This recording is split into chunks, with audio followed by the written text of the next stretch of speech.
अस्सलाम वालेकुम, very good evening to all of you. Dawn news पर इन फोकस के साथ मैं हूं नादिया नकी। सियासत पर तो मुस्तकिल बात हो रही है और जब तक होती रहेगी, जब तक कि आईनी तरामीम नहीं आ जाती, यानी एक हॉट टॉपिक ज़रूर है। लेकिन उससे ज़्यादा रवां हफ्ते हमने देखा कि IMF से एक और कर्जा पाकिस्तान को मिल गया, जिस पर वज़ीर आज़म शहबाज शरीफ साहब ने मुबारकबाद भी पेश की और उन्होंने दोस्त ममालिक का शुक्रिया भी अदा किया कि उन्होंने मावनत की। यकीनन पाकिस्तान के लिए IMF एक लाइफ लाइन की हैसियत रखता है, बल्कि जाते ही जब इसकी इंतहाई ज़रूरत होती है। 7 अरब डॉलर का ये पैकेज मंजूर हो गया है। बताया जाता है 37 माह पर मुश्तमिल ये प्रोग्राम है। IMF की डायरेक्टर का साउंड बाइट भी काफ़ी चला, जो कि मौजूदा हुकूमत सेलिब्रेट भी कर रही होगी यकीनन, इसलिए क्योंकि IMF की डायरेक्टर की जानिब से ये कहते हैं ना कि इकॉनमी की जो सिमत है वो दुरुस्त है इस वक्त, और जो तमाम तर इकदाम कहे गए थे वो भी पाकिस्तान ने लिए। इन्फ्लेशन भी कम हो रही है, तो कुछ बेहतरी नज़र आ रही है। लेकिन ये बेहतरी जो है, अगर इसको हम इसके कैनवस को बढ़ा दें कि क्या ये प्रोग्राम आखिरी प्रोग्राम होगा, क्योंकि वज़ीर आज़म शहबाज शरीफ साहब ने भी उम्मीद का इजहार किया कि उनको पूरी उम्मीद है कि ये आखिरी होना चाहिए और स्ट्रक्चरल रिफॉर्म्स होने चाहिए। ऐसा ही फाइनेंस मिनिस्टर का भी कहना था, और ऐसे ही हर हुकूमत कहती है जब भी IMF से हम बेल आउट प्रोग्राम लेते हैं। सो क्या ये मौजूदा हुकूमत उन रिफॉर्म्स की तरफ इस वक्त गामजन है, वही पॉलिसीज़ अपना रही है जिससे स्ट्रक्चरल रिफॉर्म्स जिनका हम बहुत अरसे से सुनते आए हैं और जिससे हमें ये कशकोल तोड़ने को मिलेगा, आइंदा हमें नहीं जाना पड़ेगा IMF के पास? ये सबसे बड़ी बात है, क्योंकि जो सख्त मुआशी फैसले लिए गए उसका डायरेक्टली, जिसे कहते हैं ना, असर अवाम पर पड़ा। आपको याद होगा वो PDM की हुकूमत में भी जब स्टैंड बाई एग्रीमेंट हुई थी और उसके बाद भी। अब देखना यह है कि क्या कुछ बेहतर हो सकता है और क्या हुकूमत की वाकई सिमत मईशत के हवाले से दुरुस्त है या नहीं। अपने मोहतरम मेहमान का तारफ़ कराते चलूँ। इन फोकस हैं हुमायूं अख्तर, सीजन पॉलिटिशियन हैं, मईशत को बहुत क्लोजली ऑब्जर्व भी करते हैं, अच्छी तरह जानते भी हैं, क्योंकि काम बड़ा ये कर चुके हैं जब ये वफाकी वज़ीर भी थे। Thank you so much for joining us Humayun. So Humayun, क्या हमें वाकई ये मुबारकबाद देनी चाहिए, जैसे गवर्नमेंट भी सेलिब्रेट करती है कि शुक्र है कि IMF का प्रोग्राम जो है, we got another bailout package, यही मसले का हल है या मज़ीद मसाइल में हम जा रहे हैं जैसे कि हम हमेशा जाते हैं? देखिए, आपने सही लफ्ज़ इस्तेमाल किया है, बेल आउट पैकेज है। तो ये बेल आउट पैकेज बिकॉज़ इसके अलावा तो आपके जो बायलैटरल लेंडर्स हैं, आपके जो दोस्त भी हैं, जो कमर्शियल लेंडर्स हैं, वो उसके अलावा तो आपको कुछ भी नहीं देंगे। डेट रोल ओवर भी नहीं होगा अगर ये नहीं होता। बट मेरा एक सवाल है नादिया कि अगर आप रीसेंट हिस्ट्री में देखें, पिछले 15-16 साल देखिए, 2007 में आपका बजट डेफिसिट खसारा जिसको कहते हैं तकरीबन 4% था। राइट। आप वो 5 साल उससे पहले 7% पे ग्रो किए थे। आपका रुपया स्टेबल था तकरीबन 60 रुपए पे। आपका जो फॉरेन डेट था वो $40 बिलियन था। मैं 15 साल पहले की बात कर रहा हूँ। आपका जो कंज्यूमर प्राइस इंडेक्स था वो 3-4 था और आखिरी सालों में 6-7 के करीब पहुंचा, और अब आप 38 तक पहुंचे हैं।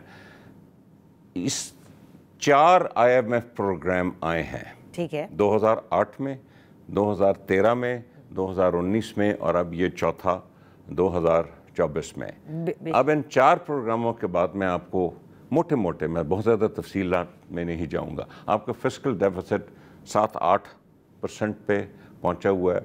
आपकी महंगाई जो है बहुत बढ़ के बाद आप कुछ काबू में आई है।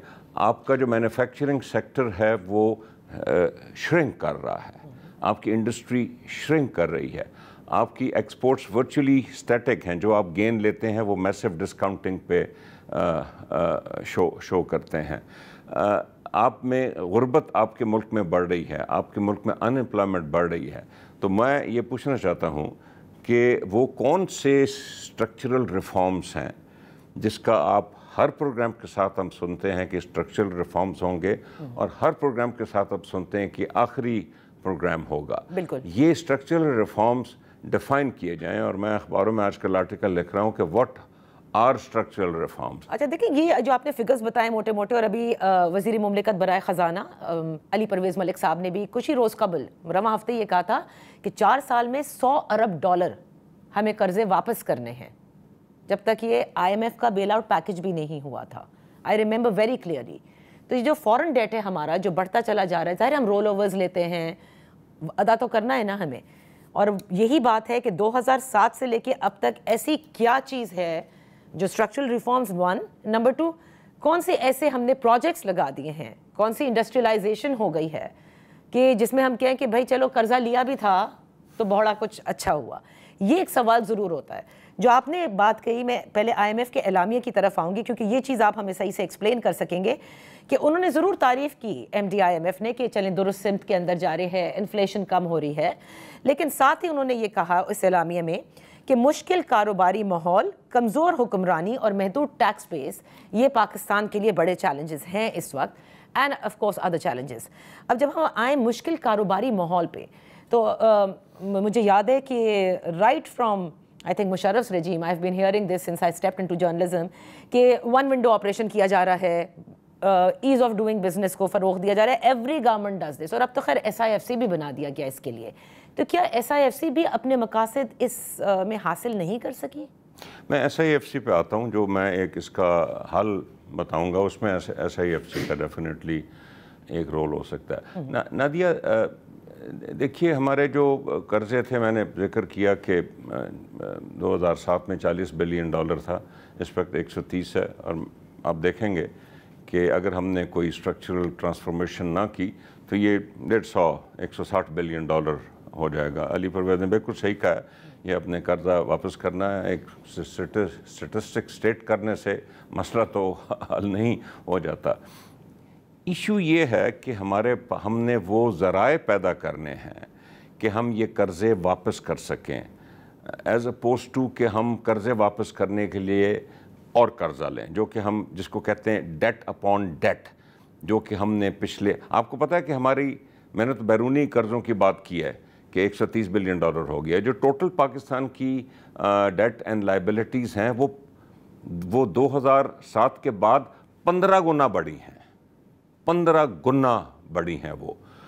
یہ جو قرضہ ہے یہ واپس ہم کب تک آئی ایم ایف سے ہم جب بھی اگلا لون لینے جائیں گے ہمارے حالات پہلے سے زیادہ خراب ہوں گے. آج کل کے حالات یہ ہیں کہ آپ کے قرضے کا جو سود ہے وہ آپ کا net federal revenue, federal government جو کماتی ہے اور صوبوں کو دیتی ہے، نیٹ فیڈرل ریونیو سے آپ کا قرضوں کا سود نہیں پورا ہو رہا. آپ کئی سال سے اپنے قرضوں کے سود اتارنے کے لیے بھی قرضہ لیتے ہیں اور اپنی باقی سارے خرچوں کے لیے قرضہ لیتے ہیں. ایک میں آپ کو اور فگر بتاتا ہوں، as a percentage of G D P پچھلے سالوں میں آپ کا جو ڈیفنس ایکسپینڈیچر ہے اس پہ لوگ تنقید تو کرتے ہیں، لیکن as a percentage of G D P وہ آدھا ہو گیا ہے. اینڈ آپ کا جو پبلک سیکٹر ڈیولپمنٹ پروگرام ہے، جو گروتھ کا ایک بڑا امپورٹنٹ کمپوننٹ ہوتا ہے، وہ 1/3 رہ گیا as a percentage of G D P. تو ہم نے ایک جو ریئل اسٹرکچرل ریفارم، وہ ٹھیک ہے جی، آپ اسٹیٹ اون انٹرپرائزز کا جو کرنا کریں، وہ بہت عرصے سے کہہ رہے ہیں آپ کچھ نہیں کریں، ضرور ہمیں اس کا کچھ نہ کچھ کرنا چاہیے. ٹیکس بیس آپ ضرور بڑھائیے. موجودہ تو یہ دیکھا جا رہا ہے کہ جو ٹیکس پیئر ہے آپ کی طرح کا سیلریڈ یا جو انڈسٹری، دو طبقے ہیں، سیلریڈ کلاس اور انڈسٹری، یہ آپ کے مین ٹیکس پیئرس ہیں. اس کے علاوہ کوئی ٹیکس پیئر نہیں ہے اس ملک میں. سیلریڈ کلاس پہ ابھی جو بوجھ ہے آپ کے سامنے ہے، انڈسٹری پہ آپ اس کو کتنا اور جکڑیں گے؟ نہیں، لیکن ہمایوں قطع کلامی کے لیے معافی چاہوں گی. یہ جو ابھی دیکھیں، کیونکہ آئی ایم ایف کے اعلامیے میں بھی محدود ٹیکس بیس کا ذکر کیا، اور آپ نے کہا کب تک آپ ایگزسٹنگ ٹیکس پیئرس کے اوپر ہی بوجھ ڈالیں گے، you will have to increase the base, اور یہ بھی ہم کب سے سن رہے ہیں، ایوری گورنمنٹ ڈز اٹ. لیکن اس مرتبہ وزیر اعظم کہتے ہیں کہ ہم نے جو باہر کی کمپنی ہیں اس کو ایف بی آر کی ڈیجیٹائزیشن دی اور سب اب بہتر ہو جائے گا. یعنی they are very ambitious, the government thinks کہ اب ایک تو نان فائلر کی کیٹیگری وہ ختم کر رہے ہیں کیونکہ یہ اصطلاح ہونی نہیں چاہیے تھی. انہوں نے ابھی اناؤنسمنٹ بھی کی ہے، آرڈیننس میں بھی ڈال دیں گے. لیکن آپ کو یہ لگتا ہے کہ ڈیجیٹائزیشن سے اس ملک میں ٹیکس بیس بڑھے گا، ٹیکس کمپلائنس ہوگی؟ دیکھیے Nadia, digitization is a necessary thing. It makes you more efficient. It covers the loopholes. اب وہ آپ باہر کا کنسلٹنٹ لائیں، اندر بھی ہمارے بڑے اچھے بیٹھے ہیں، اور کم از کم 2 درجن رپورٹس آلریڈی پڑھی ہوں گی اگر ہم پیچھے جا کے دیکھیں الماریوں میں، گیدرنگ ڈسٹ. تو وہ چیزیں نیسیسری ہیں. آپ کو بنیادی طور پہ اس ملک میں جو شرنک ہو رہی ہے انڈسٹریلائزیشن، اس کو ریسٹور کرنا ہے. آپ کے ٹیکسز اس سے بڑھیں گے, آپ کی نوکریاں اس سے بڑھیں گی, آپ کی ایکسپورٹس اس سے بڑھیں گی, آپ کے پاس فارن ڈائریکٹ انویسٹمنٹ صرف تب آئے گی جب آپ پاکستان کی جو پاکستان کو ہم نے انڈسٹریلائز کرنا ہے تاکہ ہم یہ آئی ایم ایف کے شکنجے سے باہر نکل سکیں. یہ مین اسٹرکچرل ٹرانسفارمیشن ریکوائرڈ ہے. اچھا, تو لیکن یہ اتنا آسان تو نہیں ہے, بیکاز ہمارے پاس ایشوز بھی بہت ہیں. آپ انڈسٹریلائزیشن کا ذکر کر رہے ہیں, بجلی کے مسائل دیکھ لیجیے آپ کا انرجی سیکٹر ڈپلیٹ کر رہا ہے, that's a burden on the economy. I P Ps کے ساتھ جو مسائل ہیں, ہمارے پاس ڈسٹریبیوشن نہیں ہے, ہمیں کیپیسٹی پھر بھی دینی ہے. یہ مسئلہ کیسے حل ہوگا؟ دیکھیں, حل تو ہر چیز کا نکل سکتا ہے جی. اس پہ بھی میں نے کافی کچھ لکھا ہے اور اس کے بھی حل موجود ہیں, کچھ گورنمنٹ نے شروع کیے ہیں. میرا بنیادی سوچ یہ ہے کہ اس وقت زیادہ تر جو فارنرز نے بھی آئی پی پیز لگائے تھے وہ زیادہ تر ابھی پاکستانی کمپنیز اون کرتی ہیں. ان سے کہا دیکھیں آئی پی پیز ہمارے سارے دوست ہیں, ساتھی ہیں, بزنس مین ہیں.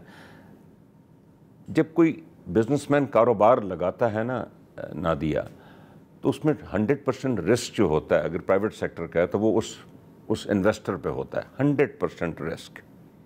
اب آئی پی پی ایک انوکھا کاروبار ہے جس میں دیر از ایبسولوٹلی زیرو رسک. سارے کا سارا رسک جو ہے وہ گورنمنٹ اٹھا لیتی ہے. آئی پی پی کسی نے صحیح کہا کہ یہ ایک پاکستان کا ایشوڈ کردہ سوورن بانڈ کی طرح ہے, جس میں جو واحد رسک ہے وہ پاکستان کا سوورن رسک ہے. دیر از نو ادر رسک. سو اگر یہ جو حضرات ہیں ان سے کہا جائے کہ یار دیکھو بات یہ ہے, آپ ہمارا ہی ملک ہے, آپس میں ہم نے کیا لڑنا, اس میں آپ ہم سے بیٹھ کے کم از کم کو رسک شیئرنگ کر لیں, کم از کم رسک شیئر کر لیں. ٹھیک ہے, آپ منافع پھر بھی بنائیں, لیکن رسک سے منافع بنانا کوئی غلط بات نہیں ہے. اچھا, اب یہ پالیسی آئی تھی, اس پالیسی کے تحت وہ لوگ آئے تھے. بالکل. اب مجھے یہ بتائیے کہ 1994 کی پالیسی آج 30 سال بعد کیا کر رہی ہے؟ پالیسی ساری عمر کے لیے آتی ہے. بھائی آپ کو اس وقت شارٹیج تھی, آپ نے یہ انڈیپینڈنٹ پاور پروجیکٹس بنائے, آپ نے بنا لیے, اچھی بات ہوگی. پھر آپ نے 2002 میں اور بنا لیے, پھر آپ نے 2014 میں اور بنا لیے. بھئی ختم کریں اب اس پالیسی کو. اب نہ صرف یہ نادیہ, 1990 کی دہائی میں وابڈا یہ کام کیا کرتی تھی. ہم نے وابڈا توڑ پھوڑ کر کے وہ کی. ہم نے کہا آپ سے کچھ نہیں کام ہوتا. بھئی کام اس لیے نہیں ہوتا, ان کے پاس پیسے آپ نہیں دیتے تھے. آپ یقین کریں, آپ جو پالیسی لائے ہیں اس میں جو آپ وابڈا کو نہیں دیتے تھے اس سے 10 گنا زیادہ دیے. وہ بھگت کون رہی ہے؟ پاکستان کا کنزیومر, پاکستان کی انڈسٹری, پاکستان کا بزنس وہ بھگت رہا ہے, پاکستان کا ٹیکس پیئر. اوکے, اب مجھے بتائیے کہ انڈیپینڈنٹ پاور پروجیکٹ جس کا مقصد یہ ہے کہ پرائیویٹ سیکٹر اس وقت 2014 کے بعد آپ کو پتہ ہے کہ I P Ps are owned by provincial government and federal government. What are these entities doing? Government سے تو آپ نے لیے تھے. بھئی آپ اس کا آئی پی پی پریویلیج تو ختم کریں. میں یہ نہیں کہہ رہا کہ آپ جا کے ریز ٹو گراؤنڈ کر دیں, وہ پاور کارخانہ لگا ہوا ہے, لیکن اس کے آئی پی پی بینیفٹس ختم کر دیجئے. وہ ٹھیک ہے, اگر پنجاب گورنمنٹ فیڈرل گورنمنٹ کو لنڈن کی آربیٹریشن میں لے جانا چاہتی تو لے جائے, یا فیڈرل گورنمنٹ اپنے آپ کو لے جانا چاہتی تو لے جائے, لیکن وہ تو ختم کیجئے نا جی. اس کے بعد دیکھیے, اگر چائنا کے بہت سے آپ کے کول پاور پروجیکٹس جو ہیں, ابھی پاور پروجیکٹس ہیں آپ کے, چائنا کو آپ جا کے کہہ سکتے ہیں کہ دیکھیے اس کا کوئی $4.5 بلین ڈیٹ ہے. آپ کہہ سکتے ہیں کہ دیکھیے جی یہ آؤٹ آف کنٹرول ہے, غلطی ہو گئی, معافی چاہتے ہیں, لیکن یہ $4.5 بلین کا آپ ہمیں سافٹ لون دے دیں. اوبیسلی ہمیں آئی ایم ایف سے پوچھنا پڑے گا, سافٹ لون دے دیں. اور سافٹ لون لے کے آپ جو چائنیز آئی پی پیز ہیں ان کا ڈیٹ ایکوائر کر لیں. ڈیٹ ایکوائر ہوگا تو جو ایکوٹی ڈیٹ کنورٹ ہو جائے گا ایکوٹی میں, اس سے وہ پاور ٹیرفس نیچے آ جائیں گے, آپ ان کے بورڈز میں بھی جا کے بیٹھ جائیں گے. اب دیکھیے جو نیچرل گیس پہ پروجیکٹس لگے تھے پاکستان میں, نیچرل گیس میں, اب نیچرل گیس ختم ہوگی, وہ سارے کے سارے RLNG پہ کنورٹ ہو گئے. اس وقت the most expensive way of generating power اس وقت, ہو سکتا ہے مستقبل میں وہ RLNG ہے. تو RLNG کا ہمیں کچھ کرنا پڑے گا. ہمایوں یہاں پر ایک چھوٹی سی بریک لیتے ہیں, بریک کے بعد اپنی گفتگو جاری رکھیں گے.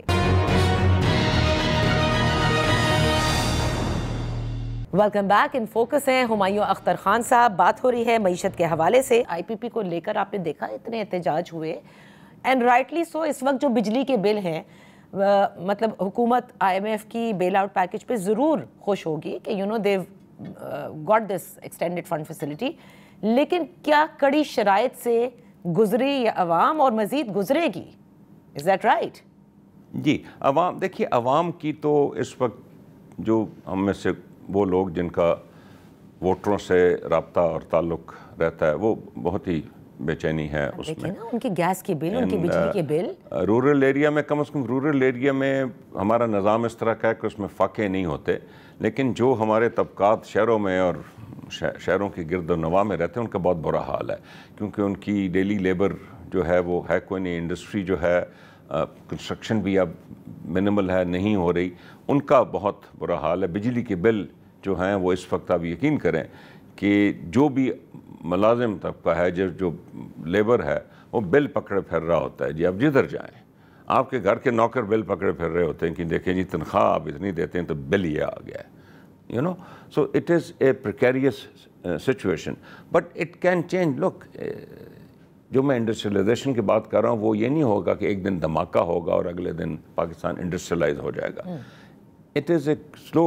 Pakistan has to have a full industrialization program.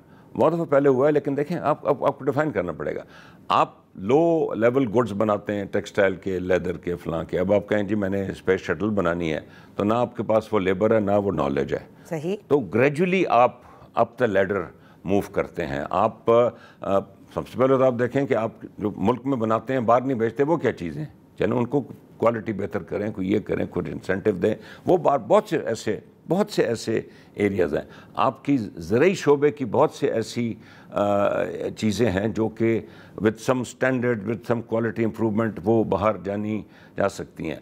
آپ کو لیبر اس ملک میں یوتھ بلج ہے اور تعلیم کم ہے، تو آپ کو لیبر انٹینسو انڈسٹری جو آپ کو تو گاؤں تک جانا چاہیے، ایس ایم ایز تک جانا چاہیے کہ لیبر بہت قسم کی انڈسٹری ہے، لیبر انٹینسو انڈسٹری جو لگ سکتی ہے، اور پھر اس لیبر کی ٹریننگ کی بھی ضرورت ہے نا. جی نہیں، یہ انسکلڈ بھی کر سکتی ہے. ٹریننگ تو آپ بعد میں کریں، یہ انسکلڈ کی آپ کو فوکس کرنا پڑے گا بڑی آسانی سے. جی ساؤتھ کوریا نے کیا تھا، یہ چائنا نے کیا تھا، اس کی دنیا میں ریسنٹ ہسٹری میں مثالیں موجود ہیں. دیکھیے اس کے بعد دیکھیے آپ کو جو بنیاد مینز آف میس انڈسٹریلائزیشن، بنیادی چیزیں ہوتی ہیں، steel mill, petrochemicals, alright, machine tool.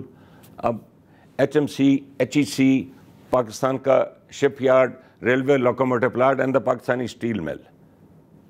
5 billion ہم اسٹیل بار سے منگوا رہے ہیں، اسٹیل مل کا پتہ کوئی نہیں کدھر گئی، کیا ہوا کیا نہیں ہوا.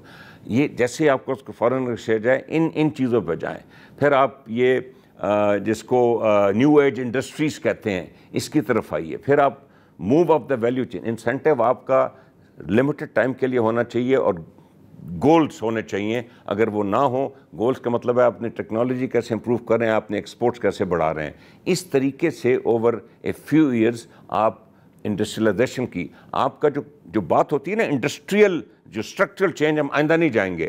یہ حالات رہے تو حالات اگلے پروگرام بھی آئے گا، گارنٹی کرتا ہوں، اور اس سے زیادہ برے حالات ہوں گے اور اس سے زیادہ ٹیکس. دیکھیے اگر آپ یہ سمجھ رہے ہیں کہ ہم نے پرائمری گول ہمارا فسکل اسٹیبلٹی ہے، بالکل جی fiscal stability is important, but fiscal stability کے ساتھ آپ آئی ایم ایف سے ایک قسم کی گروتھ اسٹریٹجی بھی نیگوشیٹ کر سکتے ہیں. آپ ان کو بتا سکتے ہیں، اور within I am not seeing کہ یہ جو لوگ کہتے ہیں کہ جی get rid of the I M F, and we can not get rid. Right now we have to stay within the confines of the RF, but we just have to make sure کہ یہ جو statement ہے کہ جی یہ آخری programme ہے اور ہم اسٹرکچرل چینج کر رہے ہیں، we got to see some action in that, otherwise we will go back again. It will be more tougher and it will entail more taxes. اچھا لیکن مجھے ایک بات بتائیں ہمایوں، دیکھیں جو باتیں آپ کر رہے ہیں انڈسٹریلائزیشن کی، آپ پارلیمنٹ کا حصہ بھی رہ چکے ہیں، تو یہ سوال اٹھتے ہیں لوگوں کے ذہن میں، بھائی آپ سب کو بھیجا پارلیمنٹ میں، مختلف حکومتیں رہی، ہر بار آئی ایم ایف کا بیل آؤٹ پروگرام بھی آیا، ہر بار اسٹرکچرل ریفارم کا ذکر بھی ہوا، کیوں نہیں ہوتے؟ We don't have the ability, لوگوں کے اندر ذہن نہیں ہے وہ کرنے کے، مجبوری کیا ہے، کیوں نہیں ہوتے؟ دیکھیے نادیہ میں آپ سے گزارش کروں، پاکستان کے جو ریئل گروتھ پیریڈز آئے ہیں جی، ایوب خان صاحب کے زمانے میں آیا، ضیاء الحق صاحب کے زمانے میں آیا، مشرف صاحب کے زمانے میں، ہسٹوریکلی اگر آپ دیکھیں تو یہ زمانے تھے جس میں آپ کی گروتھ جو ہے وہ 6-7% آئی ہے مارشل لاء کے نظام میں، ڈکٹیٹرز. ویل میں نے شخصیات کے نام لیے ہیں، بٹ اس پیریڈ میں آیا، اس پیریڈ میں یہ، لیکن اس میں بنیادی وجہ یہ تھی کہ اس میں ایکسٹرنل اسسٹنس بہت آ رہی تھی. لیکن سچی بات ہے جی کہ जो रियल इंडस्ट्रियलाइजेशन थी वो हम तब भी नहीं अचीव कर सके। हमने ग्रोथ शो की, ये लार्ज स्केल 13% होगी, ये होगी, लेकिन वो सस्टेनेबल नहीं निकली। रियल ग्रोथ तो वो होती है जो sustainable growth year after year आपको मिले। हमारे शॉर्ट स्पॉट्स आए हैं ग्रोथ के इस मुल्क में, इंडस्ट्रियलाइजेशन ग्रोथ के। तो यस, ये हमें लॉन्ग टर्म ये जो प्रोग्राम है, ये इसके तो हम आपके कई प्रोग्रामों में ये बात की जा सकती है कि रियली आप पाकिस्तान को किस तरीके से स्टेजेस में किस तरह। हाँ, इस इंडस्ट्रियलाइजेशन में मैं ये बिल्कुल समझता हूँ नादिया कि SIFC का एक बहुत बुनियादी रोल है, बिकॉज SIFC ये करती है कि वो हर टीयर ऑफ गवर्नमेंट को इकट्ठा ला के बैठा देती है, ठीक है, जिसमें वो सारे इकट्ठे बैठे हुए हैं, चीफ मिनिस्टर बैठे हुए हैं, चीफ सेक्रेटरीज बैठे हुए हैं, सेक्रेटरीज बैठे हुए हैं, और उधर एक फैसले होते हैं जिसमें इम्प्लीमेंटेशन मेरी नज़र में होनी चाहिए। तो SIFC can play a very important role in what I'm call the industrialization of Pakistan. लेकिन हुकूमत में तो तनकीद ही यही है ना, ठीक है, आप कह रहे हैं, और बहुत सारे माहिर माशियात भी ये कहते हैं कि it can be a good stop gap arrangement also. SIFC पूरी ओवरऑल इकोनॉमी के लिए नहीं, आप उसके ऊपर इन्हिसार करें, जैसे आपने कहा ना, आपने अपनी एक्सपोर्ट्स भी बढ़ानी है, आपने इंडस्ट्रियलाइजेशन की तरफ जाना है, आपने अपने रेवेन्यू कलेक्शन को बेहतर करना है, तभी आप जा कर के कशकोल तोड़ते हैं और आपको ज़ाहिर है कर्ज़ों की ज़रूरत नहीं पड़ती। लेकिन अब तक SIFC क्या कामयाब हुई है? क्योंकि तनकीद यही है हुकूमत पर कि वो कोई भी फॉरेन इन्वेस्टमेंट लाने में कामयाबी उसे हासिल नहीं हुई है, सिर्फ और सिर्फ अनाउंसमेंट्स हुई हैं अभी तक। नादिया, मैं कोशिश बहुत जारी है, लेकिन मैं आपसे एक गुजारिश करूं, अगर मैं फॉरेन इन्वेस्टर हूं और मैं देख रहा हूं कि मैं तो बाहर से पाकिस्तान में आऊँगा, जो पाकिस्तान के अंदर इन्वेस्टर बैठा हुआ है वो कोई इन्वेस्ट नहीं कर रहा, तो मैं बाहर से क्यों आऊँगा अंदर? फॉरेन इन्वेस्टमेंट तब आती है जब डोमेस्टिक इन्वेस्टमेंट तेज़ी से आगे बढ़ती है। आपका जो डोमेस्टिक इन्वेस्टर है वही फॉरेन इन्वेस्टर पकड़ के लाता है, उसी के कॉन्टैक्ट्स हैं। तो पहले ज़रा अपना डोमेस्टिक जो है ना सीन, उसको बेहतर कीजिए। इधर profitability, ease of doing business, जिसमें हम आपने जिक्र किया अपने कलमात में, ईज़ ऑफ डूइंग बिजनेस में हम नीचे जा रहे हैं। दुनिया का जो भी इंडेक्स है ईज़ ऑफ डूइंग बिजनेस में, जिसको इकोनॉमिक कॉम्प्लेक्सिटी कहते हैं, जो इकोनॉमिक आप किस तरह के कॉम्प्लेक्स गुड्स बनाते हैं, which is directly related to GDP growth, वो नीचे जा रही है हमारे मुल्क की। सो इन चीज़ों पे जब हम तवज्जो देंगे, एक्सपोर्ट भी आपकी तब बढ़ेगी जब आपके पास एक्सपोर्टेबल कैपेसिटी आएगी ना जी, इंडस्ट्रियलाइजेशन से आएगी ना जी, हवा से तो नहीं एक्सपोर्ट बढ़ेगी। वॉल्यूम ऑफ एक्सपोर्ट्स और डिफरेंट सेक्टर्स को टैप करना ये इंपॉर्टेंट है। अच्छा हुमायूं, यहाँ पर एक छोटी सी ब्रेक लेते हैं, ब्रेक के बाद अपनी गुफ्तगू जारी रखेंगे। Welcome back. इन फोकस हैं हुमायूं अख्तर खान साहब। बात हो रही है मईशत के हवाले से। IT के शोबे पर बड़ा इन्हिसार है और होना भी चाहिए। आपने यूथ बल्ज का भी जिक्र किया कि IT is one sector also जिससे आपकी एक्सपोर्ट्स में इजाफा होता है, and it's not very I would say जिसे कहते हैं इम्पोर्ट इंटेंसिव इंडस्ट्री। इट्स मतलब एक्चुअली नो इम्पोर्ट, या नो इम्पोर्ट है। तो इसमें हमने अभी बेहतर किया है और हुकूमत ने बताया कि 27% एक्चुअली इजाफा भी हुआ है, $3.22 बिलियन कमाए भी हैं। लेकिन अगर हम रीजन से कंपेयर करें, आप इंडिया देख लें 193 बिलियन, ठीक है बड़ी कंट्री है, बट स्टिल उनके यहाँ 3.22 तो शायद एक छोटी सी कंपनी बना लेती होगी। हमारे यहाँ जो दूसरे मसाइल हैं ना, तो आपको लगता है कि सिर्फ ईज़ ऑफ डूइंग बिजनेस में ये नहीं आता हुमायूं, उसमें सियासत भी बहुत आती है। आपकी पॉलिटिकल स्टेबिलिटी कैसी है? That's what everyone says. आप नहीं अचीव कर सकते उस इकोनॉमिक स्टेबिलिटी को। तो मौजूदा हुकूमत कहती है कि वो इकोनॉमिक रिफॉर्म्स लेकर आ रही है। अब क्योंकि IMF का पैकेज आ गया, आप समझते हैं कि in isolation you can get these economic reforms unless and until कोई पॉलिसी का तसलसल हो और पॉलिटिकल स्टेबिलिटी हो। Well, I personally would like to see those reforms. If those reforms are focused on improving Pakistan industrialization, जो कि मैं बार बार इसमें जिक्र कर रहा हूँ कि पाकिस्तान में इंडस्ट्रियलाइजेशन की बहुत, सो आई हैव टू सी कि वो रिफॉर्म्स क्या हैं। दूसरी मैं आपसे एक गुजारिश करूँ, in as much as I like political stability in my country, but investor जो होता है ना जी, वो पॉलिटिकल स्टेबिलिटी से बहुत ज़्यादा जो जनरल सिक्योरिटी है उस मुल्क में वो देख रहा होता है। मतलब terrorism you mean? Terrorism, kidnapping, लोगों का मारा जाना, इस चीज़ों से वो स्केयर होता है जी। पॉलिटिकल स्टेबिलिटी देखिए, पॉलिटिकल स्टेबल अनस्टेबल बहुत से मुल्क हैं और बहुत से मुल्क दुनिया में चढ़े हैं जिसमें इतनी को पॉलिटिकल स्टेबिलिटी नहीं थी। इसका मतलब ये नहीं कि पॉलिटिकल स्टेबिलिटी नहीं होनी चाहिए, बहुत ही ज़रूरी चीज़ है, इस मुल्क में होनी चाहिए, लेकिन let's not wait for political stability कि जी फिर हम करेंगे। आप ज़रा अपना सिक्योरिटी सिचुएशन ठीक कर लें। देखिए आप चाइनीज़ को देख लें, उन्होंने 30-32 बिलियन डॉलर ऑलरेडी लगा दिया और लगाने को तैयार हैं। वो आपसे क्या कह रहे हैं? सिक्योरिटी, यार ज़रा सिक्योरिटी सिचुएशन ठीक करो। सब यही कहेंगे आखिर में। सही सही। अच्छा, एक और चीज़ जो हम जानना चाहते हैं कि ये आम लोगों के लिए, हर हुकूमत आती है, फाइनेंस मिनिस्टर अगर पार्टी से होता है तो लगता है कि जैसे इकॉनमी हैंडल नहीं हो पा रही, और जब कहीं बाहर से बुला के बिठाया जाता है तो फिर लगता है अब इकॉनमी सही होगी, दुरुस्त सिमत में चलेगी।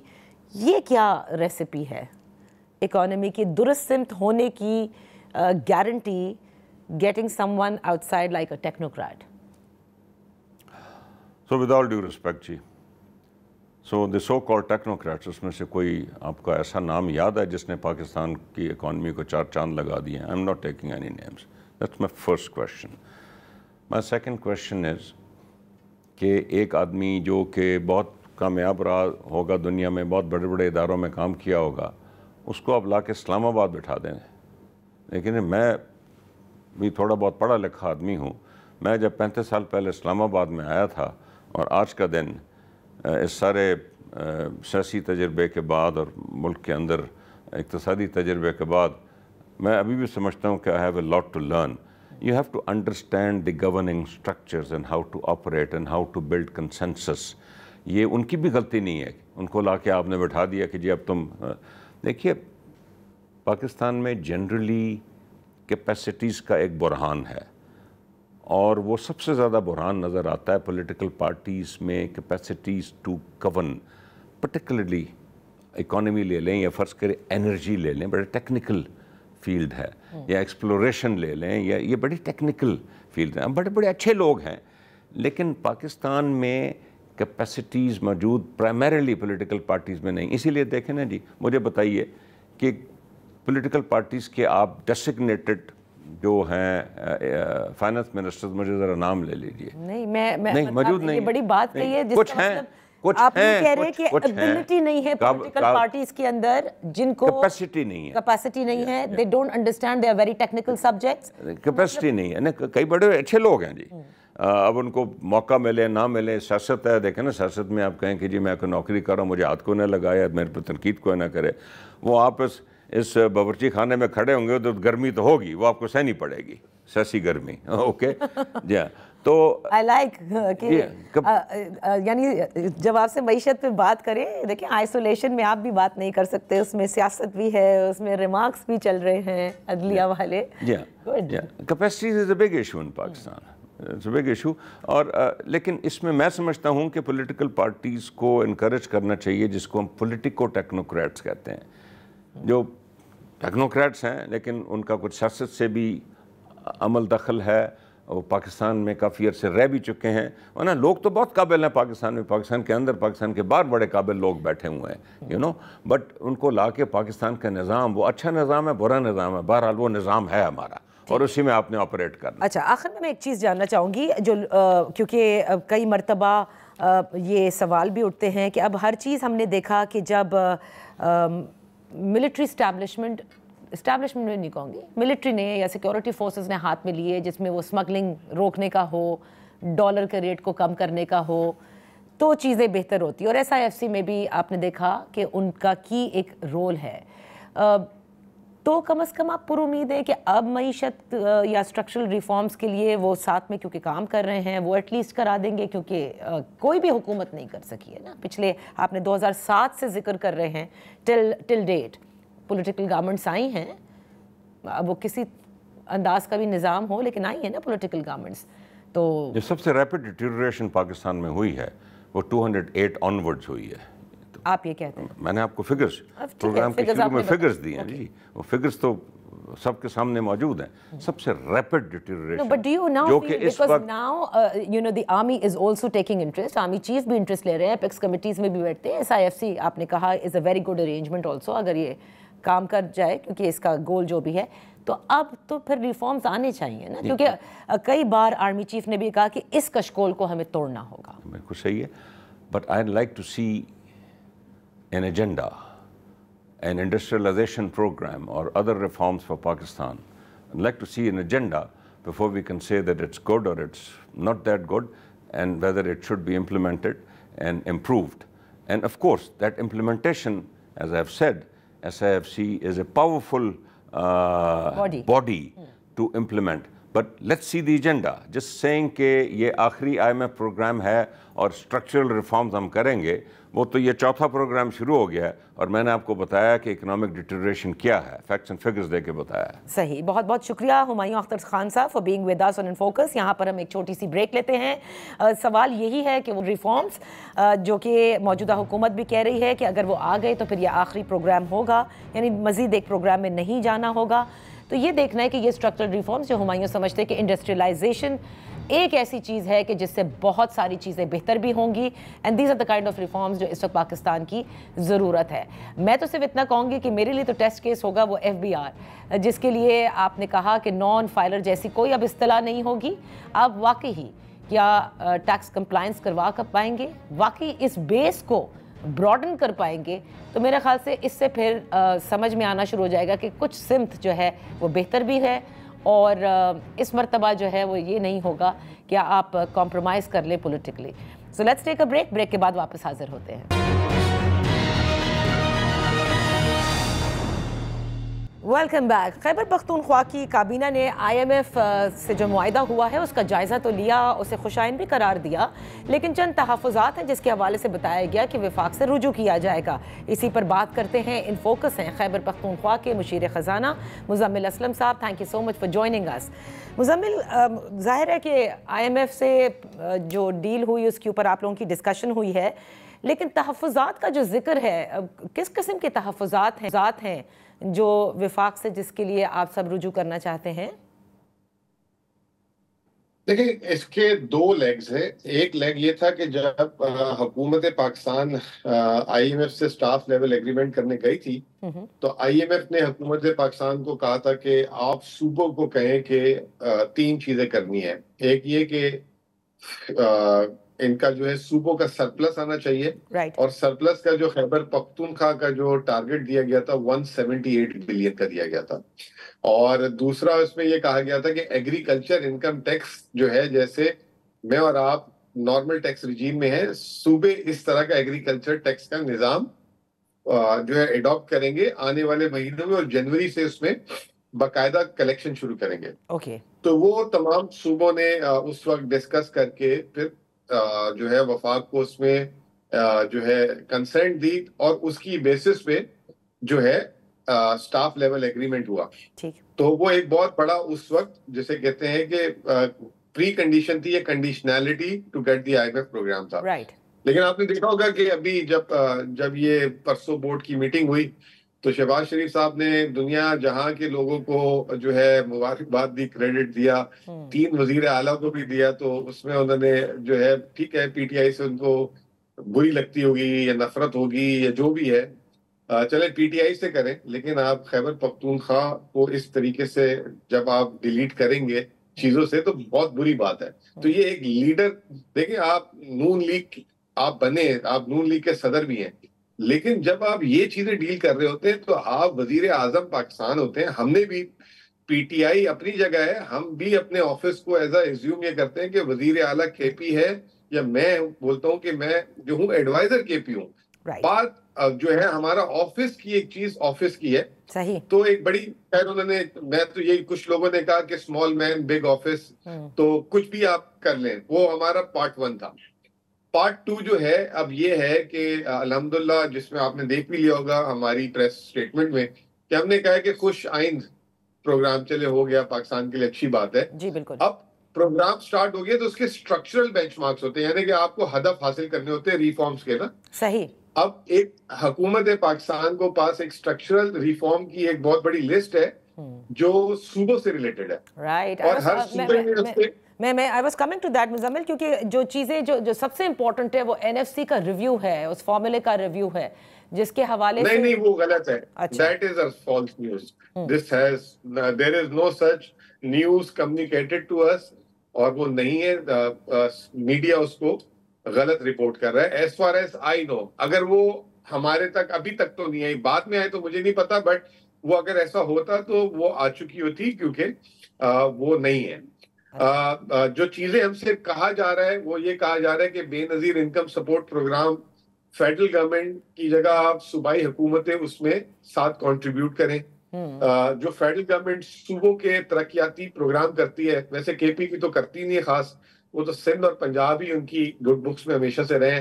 वो जो है फेडरल गवर्नमेंट जो है मतलब वो सूबे जो है उसको टेक ओवर कर लें, अब वो अपने बुक से खर्चा करें।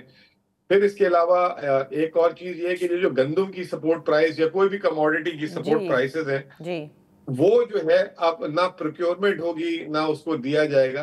तो ये कुछ सवालात हैं। इसके अलावा भी और कुछ सवालात हैं, कोई 14-15 चीजें, वो रेवेन्यू से रिलेटेड भी है, एक्सपेंडिचर से भी और गवर्नेंस से। उसमें जो हमसे तमाम सूबों से मांगा है, तो हमने उसमें जो तहफ्फुजात का वर्ड है वो इस तरह इस्तेमाल किया कि हमें कुछ उसमें सवालों के जवाब चाहिए। वो होता है ना अंग्रेजी में, व्हाट इफ, अगर आपने ये किया तो what if after this.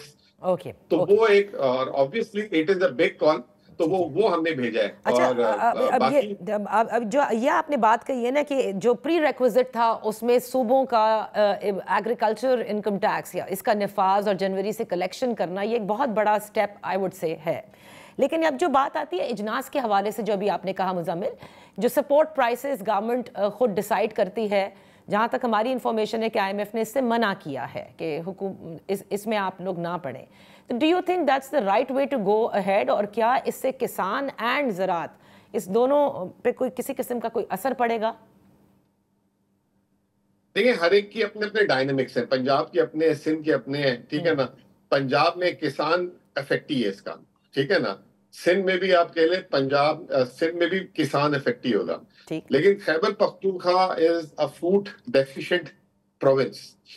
We procure not for the मतलब to support farmer, we procure for our food security, ठीक है ना। क्योंकि हमारी 15 लाख टन की पैदावार होती है और हमें 50-60 लाख टन चाहिए होती है, तो हम रेस्ट ऑफ द पाकिस्तान से भी प्रोक्योर करते हैं। फिर एक इदारा आपने सुना होगा, पास्को, जिसका नाम है हुकूमत पाकिस्तान का। पास्को जो है, जिस तरह हम फूड डेफिशिएंट है, कश्मीर भी इसी तरह है, गिलगित बल्तिस्तान भी, बलूचिस्तान भी, तो वो पास्को उन सबको फिर गंदम खरीद के पूरे पाकिस्तान से देता है। तो अब एक सवाल है इसमें ऑब्वियसली कि हमारी फूड सिक्योरिटी का क्या होगा अगर ये प्रोक्योरमेंट और ये सारी चीजें। तो ये जो आपने भी तहफ्फुजात का वर्ड यूज किया है, दीज आर द क्वेश्चंस हमने जो है उनको भेजे हैं और उनके जवाब भी आए हैं बाय द वे हमें। तो आप देख रहे हैं, हम उसको डेलिब्रेट कर रहे हैं। बाकी प्रोविंसेस क्या कर रहे हैं मुझे नहीं पता, but we are being very transparent, क्योंकि वो हम पे तो मतलब हम तो इनकी मदद भी करें तो ये हमें जो है ये मुजरिम करार दे देते हैं, और फिर क्रेडिट भी जिनका वास्ता नहीं होता उनको दे रहे होते हैं। ऐसे ऐसे नाम को दिए उन्होंने अभी प्राइम मिनिस्टर साहब ने क्रेडिट, जिनका दूर से भी इस प्रोग्राम से कोई ताल्लुक नहीं, लेकिन वो मजबूर है, क्या करें। अच्छा। और जो कर रहे हैं उनको जो है वो मतलब डिसोन करते हैं, बट दैट्स हिज चॉइस। हमारा इसमें कोई मतलब कोई मसला नहीं है। ओके, सो एक चीज मैं और जानना चाहूंगी कि क्या इस मर्तबा आलमी मालियाती इदारे ने यह भी कहा है कि सूबों की जो इखराजात हैं या द वे दे स्पेंड, इसकी भी वो एक तरह से निगरानी करेंगे? नहीं, that is again a very exaggerated statement. जो पार्ट 1 था ना जुलाई में, जैसे मैंने आपको कहा सरप्लस कितना प्रोड्यूस करना है, तो वो बॉटम लाइन को देखेंगे। मैं आप सरप्लस को आपके लोगों के लिए आसानी से समझा देता हूं, आप तो समझ गई होंगी। सरप्लस का मतलब ये कि आपकी इनकम और इखराजात के बाद आपने सेविंग करनी है। तो वो सेविंग का उन्होंने एक अमाउंट दे दिया, जैसे हमें सरप्लस का अमाउंट दे दिया 178 बिलियन के। अब वो ऑटोमेटिकली उसको आप कह लेंगे मॉनिटरिंग के लिए, वो चाहते हैं कि इतना जो है केपी हुकूमत सरप्लस दे। लेकिन अब उसमें एक सवाल ये होता है कि अगर फेडरल गवर्नमेंट अपना टैक्स टारगेट पूरा नहीं करेगी तो मुझे फेडरल गवर्नमेंट से जो मेरी आमदनी है वो कम आएगी। तो वो surplus is conditional on federal government performance now. Zahra, you have to show it in the books also ना, that this much was your revenue stream. ये आपको आया विफाक से भी, and इसके ऊपर तो आपको याद होगा कि जिस वक्त तैमूर सलीम झगड़ा साहब फाइनेंस मिनिस्टर थे खैबर पख्तूनख्वा के, वो जो ख़त लिखा गया था विफाक को कि हमारे पास सरप्लस नहीं है, सरप्लस पूल में हम नहीं दे सकते क्योंकि उस ज़माने में वो सैलाब आया था, और उसको फिर ये कहा गया था कि उन्होंने IMF को डायरेक्टली ख़त लिख दिया है, या इससे कम से कम ये ज़रूर कहा है कि IMF की जो ये कंडीशनैलिटी है इसकी ये नफ़ी कर रहे हैं और प्रोग्राम को ऑफ ट्रैक करना चाहते हैं। Am I right? और अभी हम ऑफ ट्रैक करना चाहते हैं? ना, उस वक्त ये कहा गया था, ये इल्जाम लगाया नहीं, उस वक्त देखें, मैं उस वक्त फेडरल गवर्नमेंट में था, मैं आपको बता देता हूँ। सबसे पहले तो खत लिखा था वजीर खजाना को, मिफ्ता इस्माइल को। मैं समझता हूँ मिफ्ता इस्माइल साहब की बड़ी इंटेलेक्चुअल डिसऑनेस्टी थी, उन्होंने कभी ये बात क्लियर नहीं की, क्योंकि वो उस वक्त PDM के बड़े मतलब वन ऑफ दी, मतलब आप ये कह लें बेनिफिशियरी कह ले, मैं वर्ड सख्त नहीं यूज करता, तो उन्होंने कभी भी, अगर मैं उनकी जगह होता और PTI होती, तो मैं कहता कि अगर मिफ्ता की जगह मैं होता, मैं कहता तैमूर ने खत मुझे लिखा है, IMF को नहीं लिखा। ठीक है ना, number 1 as a KP finance adviser, मैं अब तक जब से गवर्नमेंट में आया हूं, मैं तकरीबन 2 दर्जन खत जो है फाइनेंस मिनिस्टर को डायरेक्ट एड्रेस करके लिख चुका हूं। तो तैमूर ने तो बेचारे ने एक खत लिखा था जिसको पॉलिटिसाइज किया गया, और अनफॉर्चुनेटली क्योंकि मीडिया इतना बड़ा ब्लैकआउट था हम पे कि किसी ने उसको क्लियर भी नहीं करा, और गवर्नमेंट ने भी इतनी डिसऑनेस्टी दिखाई। ठीक है, नंबर 1। और तैमूर कहता था, जो आज मैं भी कहता हूँ और हमारे CM साहब भी कहते हैं, कि जो हमारे वफाक ने जो पानी और नेट हाइडल प्रॉफिट है वो रोके हुए, वो देंगे तो तब हम सरप्लस इंश्योर करेंगे। और ये अभी मैंने आपसे खुद कहा ना, अगर फेडरल की परफॉर्मेंस बुरी होगी टैक्स रेवेन्यू की, तो ऑटोमेटिकली मैं उस सरप्लस को मतलब मूविंग टारगेट हो जाएगा ना फिर। ऐसा तो नहीं है कि वो मेरे को पैसे ना दे और मैं 178 उनको कोई कुदरत से प्रोड्यूस कर दूं। अभी जो लास्ट ईयर क्लोज हुआ है, मैंने 95 बिलियन का टारगेट था, उससे ज्यादा बड़ा सरप्लस प्रोड्यूस किया। किसी मीडिया ने हाईलाइट नहीं किया, हमें भी शौक नहीं है, हमें अपने जो है KP के बेहतरीन वो करनी है। और आज एज वी स्पीक KP की 77 ईयर की हिस्ट्री में हाईएस्ट एवर कैश रिजर्व्स हमारे पास पड़े हुए हैं। और आपको ये भी मैं इतला दूं और देख भी चुका हूं कि KP का वैसे तो डेट बहुत स्मॉल है, उसको भी हमने डेट रिटायरमेंट फंड अभी अप्रूव कराया है, जिसमें 5% कैश है KP डायरेक्ट अपना जो टोटल डेट है उसका अभी एज अ टोकन मनी देगी। तो इससे आप अंदाजा लगा लें कि how we are doing now. तो इसका मतलब वो बातें गलत है जो कही जाती है कि खैबर पख्तूनख्वा के ऊपर इतना ज्यादा कर्ज चढ़ गया है, या वो फिगर्स भी आ रहे थे पता नहीं कितने हजार अरब का। पहले तो 630-650 अरब रुपए कर्ज है, हुकूमत पाकिस्तान का 70,000 अरब कर्ज है, सिंध का 1,000 अरब कर्ज है, पंजाब का 1800। सिंध और पंजाब ने इसके अलावा गंदम की जो प्रोक्योरमेंट करते हैं उसका कर्ज अलग देना है। तो हमारा तो कर्ज ना होने के बराबर है। वो कल से 3-4 दिन से जो आप ही के मीडिया ग्रुप्स अलग अलग चला रहे हैं, वो कह रहे हैं कि 2030 में खैबर पख्तूनख्वा का इतना कर्ज हो जाएगा। जी। मतलब आप इमेजिन करें कि पूरे पाकिस्तान में खैबर पख्तूनख्वा का 2030 के कर्जे की मीडिया रिपोर्ट्स बन रही है। तो सलाम है इन सारों को। तो अभी जिस टाइम पे ये खबरें बना रहे हैं, उस टाइम पे जब हमने अपना डेट रिटायरमेंट फंड बनाया है, उस पे ये खबरें बना रहे हैं कि 2030 में। तो मतलब अब इसमें मैं क्या बोलूं, मैं अगर ज्यादा सख्त अल्फाज को इस्तेमाल करूंगा तो लोग कहेंगे देखें। चलिए, ये बात अच्छी है कि आप लोगों ने खुशाइन करार दिया है कि मंजूरी हो गई, लेकिन बहुत सारी चीज़ें हैं जो अभी पूरी होनी हैं। उस स्ट्रक्चरल रिफॉर्म्स की जो लंबी लिस्ट है, इसका मतलब कि आगे कड़ी शराइत भी हैं जिस पर अमल दरामद करना जरूरी है। नादिया, एक चीज आपको मैं एक चीज ये बोलूंगा कि आप ये सारी चीजें हमसे पूछी हैं, सिंध, पंजाब और बलूचिस्तान का तो टेक लें कि उन्होंने इस पे फेडरल के साथ एग्री किया नहीं किया। जी बिल्कुल बिल्कुल। तो हाँ, मतलब ये उनसे तो एग्री कर, उनसे पूछे। ये जो शराइत आई है ना, हम तो इंशाल्लाह ताला हमारे जो सवालात हैं उसके हिसाब से देख रहे हैं। असल टारगेट तो सिंध और पंजाब है, जरा उनसे भी, जैसे मरियम साहिबा ने बगैर इजाजत के 14 रुपए बिजली सस्ती की थी, आज वो उसकी वजह से IMF ने और सख्तियां कर दी हैं। उस वक्त हमने जब 5 रुपए सस्ती की थी तो आप लोगों ने कह दिया बारूदी सुरंगें बिछा दी। अब ये बारूदी क्या है, ये तो मतलब एटम बम की सुरंगें बिछाई हुई इन्होंने, लेकिन कोई बोलता नहीं है। नहीं, ये अब देखना होगा कि किस तरह से बाकी प्रोविंसेस भी, of course they all will have to follow, क्योंकि आप एक प्रोग्राम में हैं और ये उनके ऊपर लाजिम भी होगा। Thank you so much Muzammil for joining अस। आज के हवाले से इतना ही। IMF کی یہ جو پورا ایک نیا بیل آؤٹ پیکج ہے اس پر ہم نے تفصیلی گفتگو کی ہمایوں اختر خان صاحب سے، مزمل اسلم سے۔ آنے والے دنوں میں دیکھیں گے کہ حکومت کی پالیسی اسٹرکچرل ریفارمز کی طرف گامزن ہے یا نہیں۔ اجازت دیں، اللہ حافظ۔